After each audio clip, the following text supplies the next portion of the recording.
Today, we're going to talk about the city of Wilkes-Barre, Pennsylvania, and how it got its very interesting and historical name, which brings us back to the Revolutionary War period. In order to do that, we're going to walk around a little bit. So let's take a look at some video that I took walking around a few days ago. So we're here on the Riverwalk in Wilkes-Barre, looking out over the Susquehanna River. The Susquehanna runs 444 miles. It begins in Cooperstown, New York, runs through the entire state of Pennsylvania, and empties into the Chesapeake Bay in Maryland. And as I stand here and look around at the trees, I can actually imagine what it must have been like 300 years ago when the great nations of the Iroquois, Algonquin, and Delaware frequented these lands. Now, most of you, if you do know Wilkes-Barre, know the story of the city, probably know it for the discovery of anthracite coal and the way that brought about the Industrial Revolution. And Wilkes-Barre in the 19th century will become central to that Industrial Revolution with the coal industry and the railroads, of course, to carry the coal everywhere out from here become incredibly important. But before we go on, let's walk around a little bit more. If we walk down from the Riverwalk onto South River Street, which runs parallel to the Susquehanna River, we can see some of the beautiful mansions left behind from that prosperous era when Wilkes-Barre was really the center of America's Industrial Revolution. A block away on South Franklin Street, we see even more of these mansions built during this booming industrial period. Now, I bet some of you, like me, also might have a family history related to this place. My family, for instance, my mother's side of the family, I should say, arrived here in the 1890s from Italy to take advantage of the prosperity and opportunities here. And in the case of my family, they worked in the railroads. Now, those great-grandparents I'm referencing came here. They had 18 children. And when I walk around these old mansions in the historic district, I can think of my great-grandparents walking around here where all then the wealthiest people at that time lived and dreaming about what it might have been like to live in these mansions. So some of you might have that history as well, where you have European ancestors that came to this area to take advantage of the prosperity offered by working here in coal and railroads. So maybe we share some of that story together. So that's probably what most of you know this area for, is the coal and the railroads. But Wilkes-Barre didn't get its name from the coal or the railroads. The name goes back much further than that, and it goes back to the settlers who came here in the late 18th century. And you know what? They came from Connecticut. So, wow, that's a pretty interesting story, isn't it? Well, it seems that King George III, who you might remember that Thomas Paine, in his Common Sense, said was the least capable person for governing anywhere, and that he was too removed from reality, that he lived a cloistered life, and he had no idea how to govern anybody or any place, much likely the colonies, which he could barely find on a map. And you know, that might actually be true because England managed to grant the northern horizontal strip of the state of Pennsylvania, or what today is the state of Pennsylvania, to both William Penn, whose name you probably all know, Pennsylvania, but also to Connecticut. So eventually those Connecticut settlers came here to settle the land they believed was theirs, and the people of Pennsylvania said, no, the land is ours, and they engaged in a series of wars over that area. And I'm going to do a different video about that, just giving you some background into the area right now. And it was those people from Connecticut, when they named the fort Wilkes-Barre, who gave it its name. And you might think, well, if they were from Connecticut, they were probably rebels during the Revolutionary War, and they were patriots and rebels, members of the Committee of Correspondence and the Sons of Liberty. But they named their town for two gentlemen in the British Parliament, not to American patriots, not to settlers or Sons of Liberty, but two men in the British Parliament. So that seems a little bit weird, doesn't it? So I took a walk to try to find the memorial to these two gentlemen. And since I'm just learning my way around, it took me a little while to find it, but with a little walking around the central part of Wilkes-Barre called Public Square, I found this monument. And here they are, John Wilkes and Isaac Barre, the two men for whom the town was named, two of the most radical members of the British Parliament. So what was radical about these guys? What's so special about these guys that these Connecticut settlers would name their fort and later their city for them? Well, let's start with Mr. John Wilkes.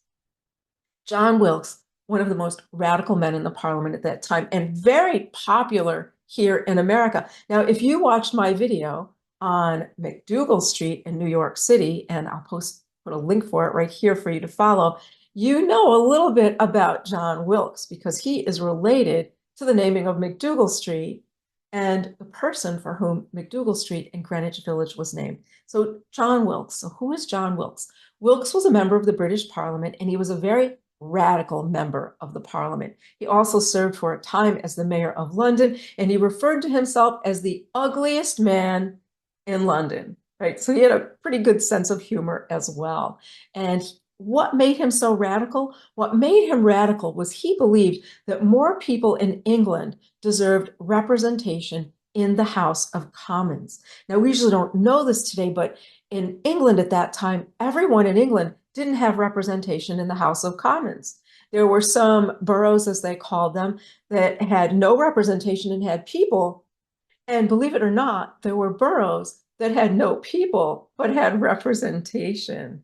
And Thomas Paine, again, in Common Sense, talks a little bit about how corrupt that was. So it's a little bit different than the way things work today. So John Wilkes spoke out against that, and he spoke up for the unrepresented people of England and felt they deserved representation. So this made him very radical. Now, one of my favorite things about John Wilkes was that he did have an excellent sense of humor. He also was a member of the notorious Hellfire Club. What was the Hellfire Club? The Hellfire Club was a club that met in London in a catacomb underneath a villa. And it was ladies and gentlemen went there. You required an annual membership, and they engaged in all sorts of behavior that was deemed socially unacceptable. So they drank a lot. They may have even taken some drugs. They dressed up in different types of costumes, and they made fun of all sorts of things, society, religious beliefs, things like that. People here in America who were very religious at that time viewed the Hellfire Club as a satanic and demonic organization, and that everybody who went there was a Satan worshiper. So that was the view of it in America. But lots of people were members of the Hellfire Club, lots of members of Parliament like John Wilkes. Benjamin Franklin was a member of the London Hellfire Club, so he went to these meetings as well. But, you know, it wasn't beyond guys who went to these meetings to play practical jokes on each other. One of my favorite John Wilkes stories is called the Devilish Baboon Incident. And this relates to one of their nights in the Hellfire Club. After everybody was good and sloshed and drunk, Wilkes unleashed a baboon dressed as the devil. This caused his friend and sometimes rival, John Montague, the fourth Earl of Sandwich. Now, I know you guys are laughing because you only know the Earl of Sandwich either from cartoons or commercials or something, but this was an actual title, probably still is an actual title there, I don't know. This caused him to become so terrified, thinking it really was the devil, that he got on his knees and begged the devil for mercy. He said he was only half a sinner and not nearly as bad as all these other guys here. A great story, which of course caused him endless embarrassment. So that's a really good John Wilkes story and gives you some insight into his personality. But it was John Wilkes' journal, The North Briton, that really got him into trouble and really made him famous in the American colonies. Wilkes was also a publisher. He published a journal called The North Briton, and it was a satirical journal which made fun of the official journal called The Briton. Right, so the Briton is going to be telling you everything that's going on with the king and the royal family and the parliament. It's going to be very pro-government. And Wilkes' North Briton is going to satirize the stuff in the Briton. He's going to make fun of the government. He's going to make fun of the aristocracy and things like that. So he's being a real annoyance with his North Britain. And when number 45 came out, it was deemed so pornographic, treasonous, and offensive that it was confiscated and Wilkes was jailed. Now, Wilkes wasn't in any jail, he was in the Tower of London, but he sued and he claimed parliamentary privilege, that a member of parliament could not be prosecuted, that their speech was protected. And this was upheld, and he was released. Not only that, he went on to sue the guys who delivered the warrant to his home for trespassing. So, what a character, John Wilkes. Well, when this story reached America, John Wilkes was hailed as a great man, a man who stood for the downtrodden, for the people of England, and who stood for free speech. So, here in America, when people were writing articles, going to jail and being prosecuted for them by their colonial governments, they would cheer to Wilkes, liberty, and freedom. And we have a whole bunch of political cartoons here in America about John Wilkes and the number 45, like this one, which shows the Sons of Liberty. It's a derogatory cartoon, right, showing them as fools, but you can see they're wearing the hat with the number 45 on it. Now, William Hogarth, one of the most popular artists in London at that time, who was known for all of his engravings about life in London, created this satiric engraving of John Wilkes, where you see he's not only ugly, he looks a little devilish. So not everybody was a fan of John Wilkes, but we were here in the colonies. Let me remind you again to check out my video about McDougal Street, the man for whom it was named, how he wound up in jail, the number 45, and how he became known as the Wilkes of the colonies. And there were many incidents like this around the colonies. So that is John Wilkes. Now, if we walk a little distance from those historic homes, and the historic homes we passed on South River Street are actually now a part of Wilkes University. So, of course, knowing that, I wanted to try to find the statue of John Wilkes, and I had no idea where it was. So I had to walk all over the place looking for the statue. And of course, I eventually found the statue. And here he is, the great John Wilkes, here commemorated in Wilkes-Barre, Pennsylvania at Wilkes University. And this looks like a really, really nice campus, doesn't it? You know, when I was in high school, thinking about going to college, this was the kind of campus I imagined college was. And of course, many of you know that's not where I wound up. I wound up in Greenwich Village at New York University. So I went to NYU. And not that I'm saying NYU wasn't a great place or a great time. The degree served me very well. I met great people there.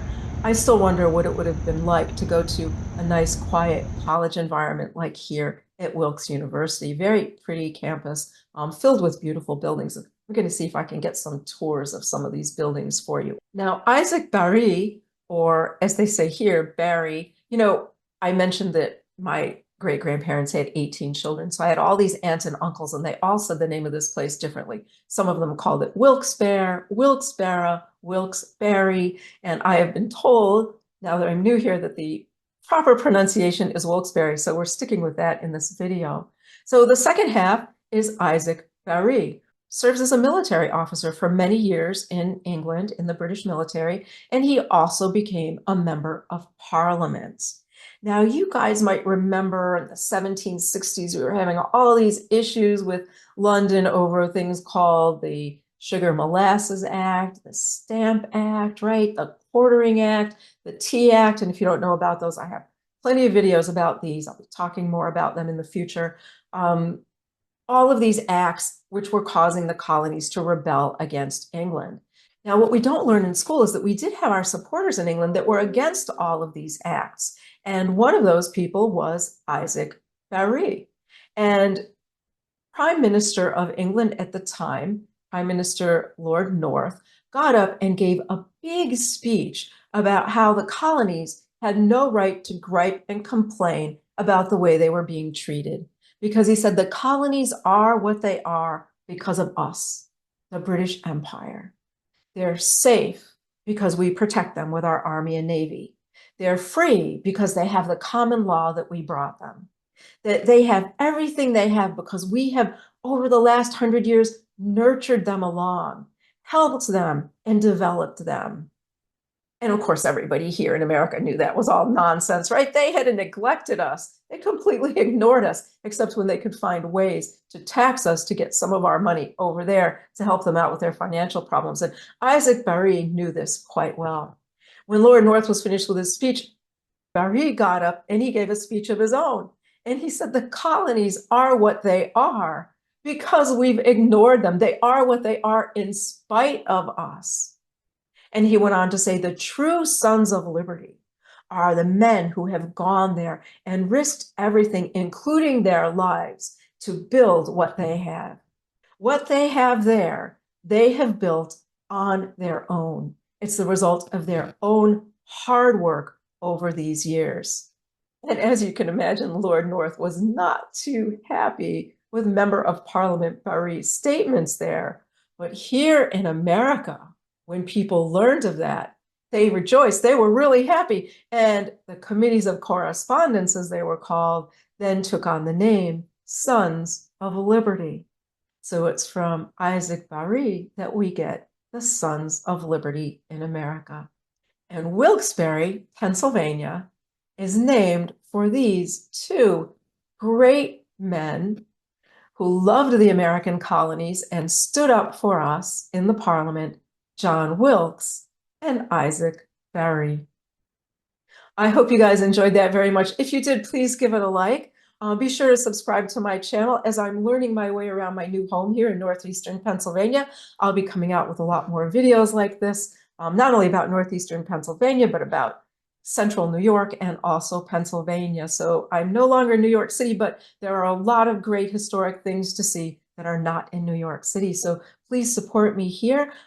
Share this with your friends. And until next time, I'm Karen Q or Mrs. Q. Thank you for your support, and I'll see you again soon.